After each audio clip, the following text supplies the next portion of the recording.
मजदूर देश में फंसे हैं, घर जाना चाहते हैं। कई भारतीय हैं जो विदेश में फंसे हैं, ये भी घर आना चाहते हैं। एक एक कर इन दोनों की बात करेंगे। पहले विदेश में फंसे लोगों की। इनके लिए सरकार ने मिशन वंदे मातरम शुरू किया है। 7 मई से लेकर 13 मई तक 64 फ्लाइट्स में भारतीयों को वापस लाया जाएगा। विदेश मंत्री एस जयशंकर ने अपील की है कि जो भारतीय देश लौटना चाहते हैं वो अब जिस देश में हैं वहां के भारतीय उच्चायोग से संपर्क करें।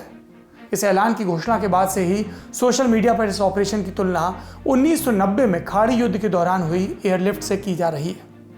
वैसे सुविधा के लिए सरकार पैसे ले रही है। भारत आने का किराया क्या है? लंदन से लगभग 50,000 रुपये, अमेरिका से 1 लाख, दुबई से लगभग 13,000। अलग अलग देशों से अलग अलग ब्रैकेट है।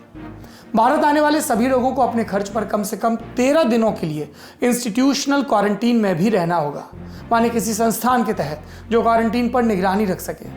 वही लोग लौट सकेंगे जिनमें कोरोना के लक्षण नजर नहीं आ रहे। इन सभी लोगों के लिए आरोग्य सेतु ऐप डाउनलोड करना भी कंपलसरी होगा। विदेश में तकरीबन 1 करोड़ लोग ऐसे हैं जिनके पास भारत का पासपोर्ट है। अनुमान है कि इनमें से तकरीबन 1,92,000 लोगों को वापस लाना होगा क्योंकि ये मुसीबत में है। उड़ान के अलावा नौसेना के लड़ाकू पोत ऑपरेशन समुद्र सेतु के तहत समंदर के रास्ते से भी भारतीयों को लाएंगे। 5 मई की शाम को भारतीय नौसेना के जहाज मालदीव के लिए रवाना भी हो गए थे। अब भारत के अंदर की बात करें, एक कोने से दूसरे कोने में जाने की कोशिश कर रहे प्रवासी मजदूरों की बात। श्रमिक स्पेशल ट्रेनें चली, लेकिन उनमें चढ़ने के लिए पैमाने पर खड़े नहीं उतर पा रहे, इसलिए कई मजदूर फिर पैदल अपने घरों के लिए निकल गए हैं। ट्रेन से आस थी, वो चली, लेकिन उसमें वो चढ़ नहीं सकते, तो अपनी किस्मत अपने हाथ में लेकर निकल गए। कुछ मजदूर अपनी बची कुची तनख्वाह इकट्ठा करके 1.25 लाख रुपए में बस भी किराए पर ले रहे हैं। सोचिए मजदूरों ने 1.25 लाख रुपए कैसे जुटाया होगा जब 40 दिन से काम नहीं खुला।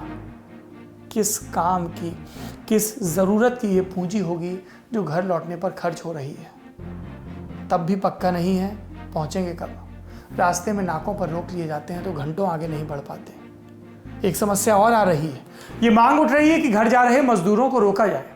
जयपुर में इंडिया टुडे से जुड़े पत्रकार शरद कुमार ने खबर दी कि राजस्थान के उद्योग जगत ने अशोक गहलोत सरकार से मजदूरों को रोकने की मांग की। सरकार ने लॉकडाउन में छूट देते हुए उद्योगपतियों से कहा कि फैक्ट्रियों को चालू करें, लेकिन उद्योगपतियों के सामने समस्या मजदूरों की आ गई। राजस्थान के उद्योग जगत का कहना है कि बिहार और उत्तर प्रदेश के मजदूर अपने घर जा रहे हैं, जिसकी वजह से फैक्ट्रियों में काम करने के लिए मैन पावर नहीं है।